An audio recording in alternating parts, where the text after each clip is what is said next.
In Film Threat's earlier D-Files coverage, Jennifer Lee was named as the woman who single-handedly destroyed Disney animation, and who drove away countless experienced animators for the high crime of being too male, pale and stale, and she replaced them with activists that would go on to make flop after flop. Well, for her efforts, she just got awarded with a major demotion. Let's dive in.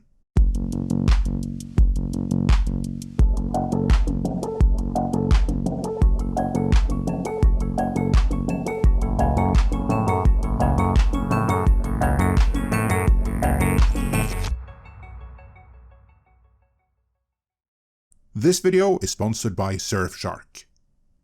Disney has had two major hits this year, one in the guise of the Ryan Reynolds production Deadpool and Wolverine, a movie which never came from Disney or Marvel's toxic culture in the first place. The other was Inside Out 2, a movie where they reportedly edited out all the queerness that initially was there, thus making it the first successful animated project to come out of Disney in years. The individual perhaps most responsible for the dismal state of Disney animation is Jennifer Lee, in every way the Kathleen Kennedy of Disney animation. Put a chick in it, make her gay!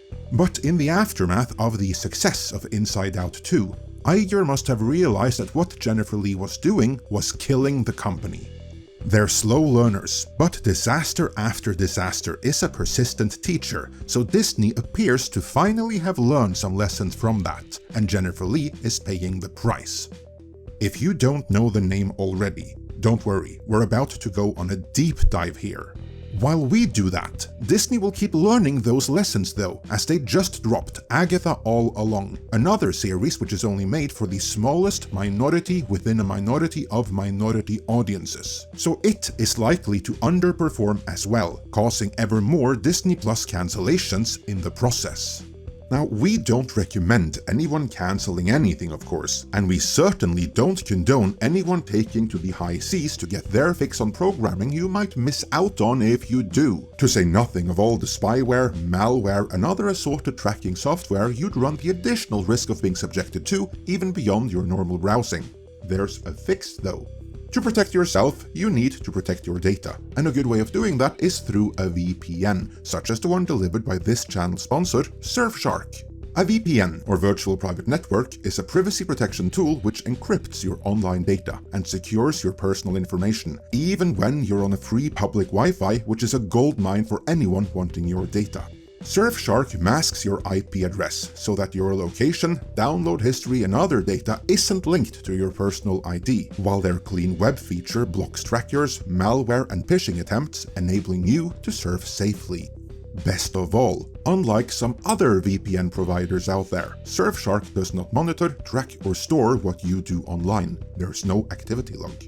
In addition to providing online safety, Surfshark also liberates your internet by unblocking blocked websites and enabling you to bypass geo-blocking restrictions by changing the country you access the internet from, which gives some great advantages when it comes to streaming. For instance, you can access 15 different Netflix libraries, all with a different selection of movies and TV series, simply by changing your virtual location. And there are many to choose from, as Surfshark has over 3,200 servers in more than 100 countries around the world.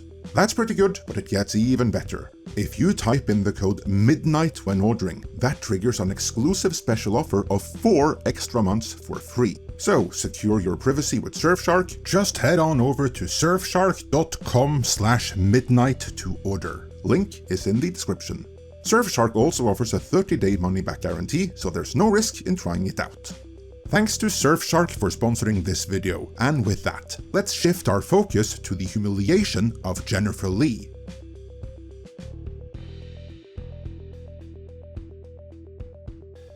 For those unaware of who she is, let's begin with a recap of our earlier coverage, which was based on Film Threat's D-Files. With Lasseter out of the way, he was replaced at Disney Animation by Jennifer Lee and Pete Docter at Pixar. Lee was the writer and co-director of the smash hit Frozen, and Docter had been a creative force at Pixar for years, directing Up, Inside Out and Monsters, Inc. At the outset, the choices appeared solid. Still, in the case of Disney Animation, radical changes needed to be made in the racial and gender makeup of its leadership and creative process. This change begun with Raya and the Last Dragon. To clarify what it says here, in reality, no radical change was needed at all. At this point in time, both Pixar and Disney Animation were firing on all cylinders, pumping out hit after hit. So what presumably is meant here is that the new head of Disney Animation, Jennifer Lee, made the value judgment that a radical change was needed, because outside the realm of ideology, none was. These were, after all, successful companies, whose output was universally beloved worldwide, across borders, languages, and cultures. Alas, it would appear that in the view of Jennifer Lee, Disney Animation suffered a bad case of the employees at all levels being too male and worse still, too white. Jennifer Lee decided that in the name of diversity, equity, and inclusion, 50% of Disney's animators had to be female, even though there do not exist enough qualified female animators in America to reach that goal. You see, the vast overwhelming majority of those who choose to pursue an education in animation and thus attain the qualifications and certifications necessary to work for Disney are overwhelmingly male and white male at that. Not because anyone else are being kept out, mind you, far from it, but because, as a general thing, that is who tends to commit to such an education. And so, the pool of qualified animation talent is also overwhelmingly male and white male at that. Purely by individual choice, the pool of qualified talent is such that even if Disney were to hire every single woman in it, there just aren't many enough of them to fill half of the animation positions at Disney.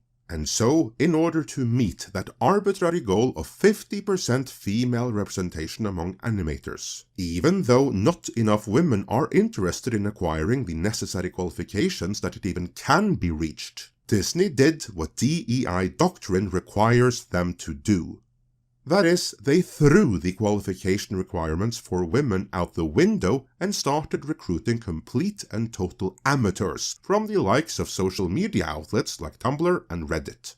But there was still one big problem standing in the way of achieving 50% female representation among Disney animators. Namely, that there were still too many qualified and experienced animators of the male and hated white persuasion already working there.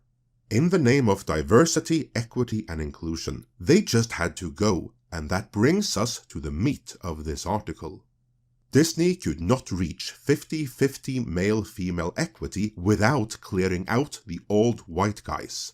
They needed to go, and outright fighting them was not an option. Because you see, that would be illegal. And while Disney, and every other company under the sun that does engage in DEI, engage in practices that are blatantly illegal, they do try to conceal that fact. The tactic was simple. First exasperate and then attack. It started with demotions for the old white guys in an attempt to demoralize them. The targets were given mundane and inconsequential scenes to work on, regardless of their vast experience, scraps for the dogs.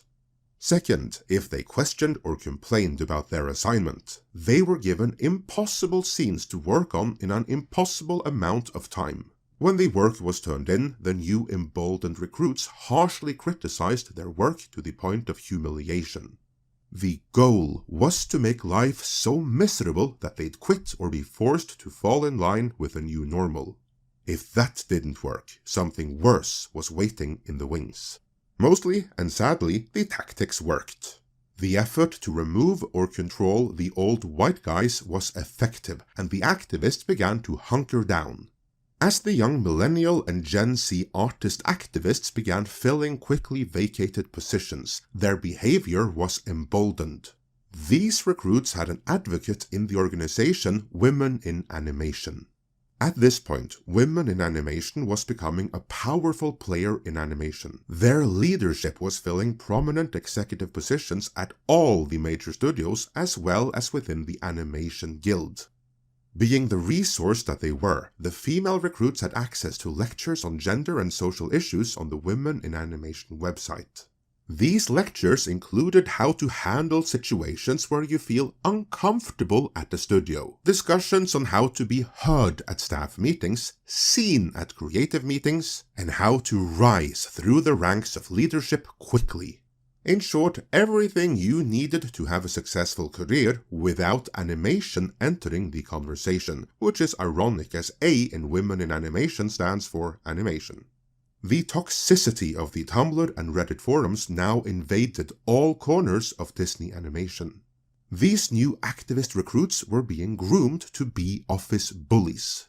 They were actively encouraged to expose inappropriate office culture behavior and report it to HR. They were proactively looking for men and non-compliant females to complain about, all under the guise of making a more healthy working environment.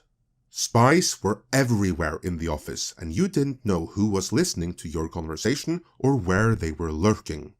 Question: wasn't there a time not so long ago when citizens were asked to spy and report on their problematic neighbors? Soon there was an effort to root out the infidels. All meetings opened with the gentle encouragement that this is a safe space. It meant everyone was free to talk over any issues and be heard. I'd like to chime in here that the implied meaning is that the space is safe for the diverse workforce, not for the white men or non-compliant women. They were seen as the enemies others needed to be kept safe from, and once they quit or were fired in HR hit jobs, the article details that they would instantly go on a blacklist, managed by Women in Animation, who would ensure that the white men and non-compliant women wouldn't get any animation work anywhere else, so they would be forced to leave the industry altogether in order to sustain themselves and their families. Obviously, this didn't work out very well for Disney Animation. Quite the contrary. Jennifer Lee's creative overhaul precipitated the worst streak in Disney Animation history.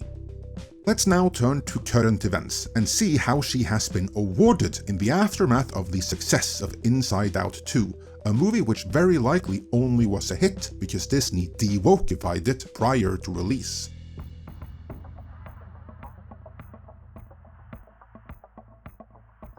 Deadline Hollywood writes, Jared Bush named Walt Disney Animation Studios Chief Creative Officer. Jennifer Lee returns to filmmaking with Frozen 3 and Frozen 4. The article proper reads, as Disney readies the sequels to its uber-grossing $1.75 billion Frozen franchise, Walt Disney Animation Studios Chief Creative Officer Jennifer Lee is segging from her position to direct and write Frozen 3 and executive produce Frozen 4 with Mark Smith.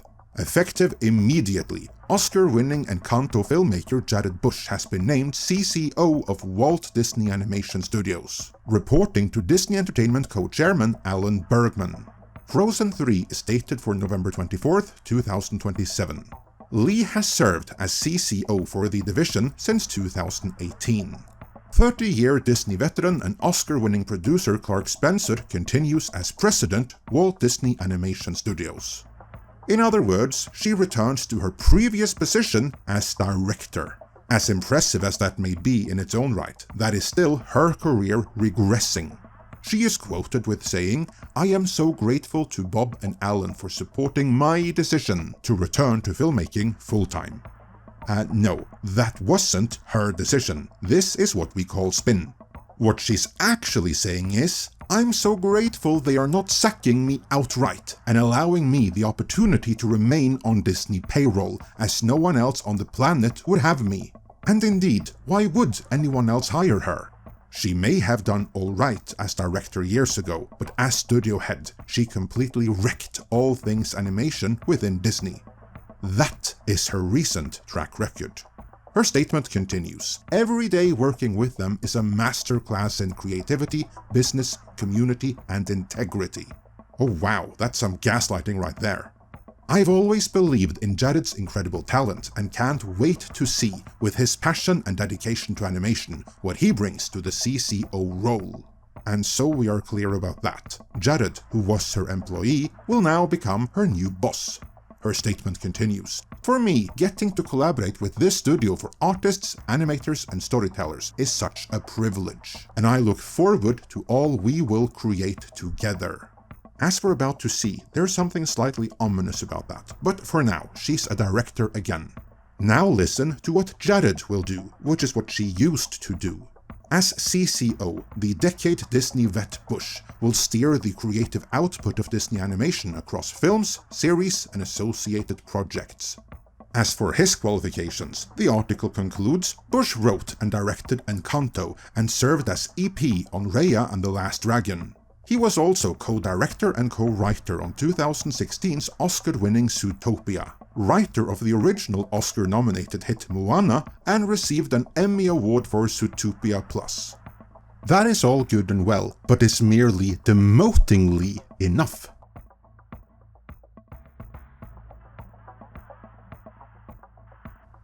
While this is a sign that things are changing at Disney, to me it is also a sign that things aren't changing nearly enough, because Lee is allowed to remain in the building as director, where she will no doubt try to infuse the messaging that has been so destructive to the Disney brand everywhere she can.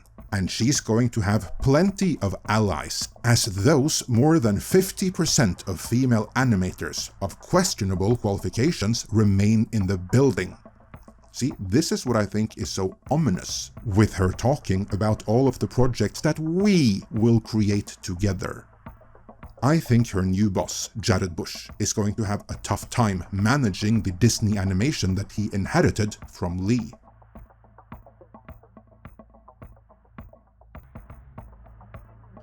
Another sign that things aren't changing nearly enough, still on the female-centric theme, is that Marvel's Agatha All Along was allowed to be released in the first place.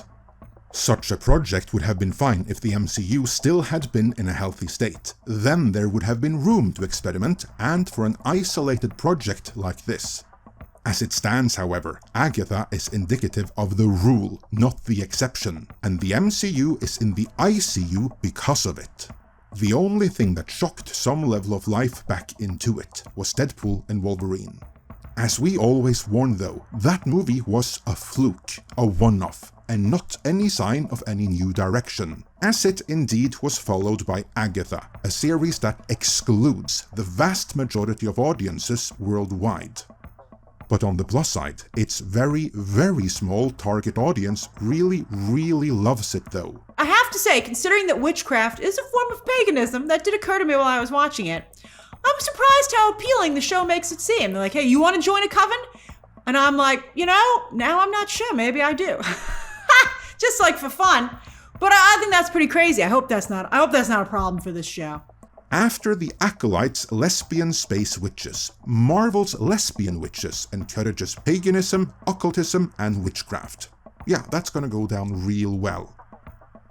Demoting Jennifer Lee may be a start, but Disney is going to need more extensive work than that. Let me know your thoughts on all of this in the comments. And before you go, remember to secure your privacy and bypass quarrelsome geo-blocking restrictions with Surfshark VPN. Type in our code MIDNIGHT at surfshark.com/midnight to get an exclusive deal of 4 extra months for free. Link is in the description.